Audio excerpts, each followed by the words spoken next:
So guys, welcome to our channel once again. In today's video on our JAMB Government Exam Revision Series, we have here just this one question to answer on the topic international organizations.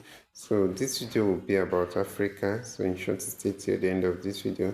Let's go ahead and tackle the question together. It says the MPLA was a liberation movement in one of these Africa countries. We have A, Angola, B, Zimbabwe, C, Uganda, D, Liberia.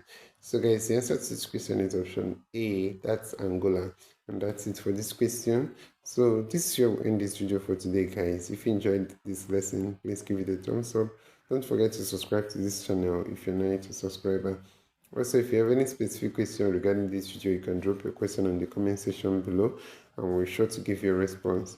So finally guys, we want to encourage you to join our YouTube channel community where we'll post major updates on JAMB examinations. You can join this channel community by hitting the join button below and we'll see you right there.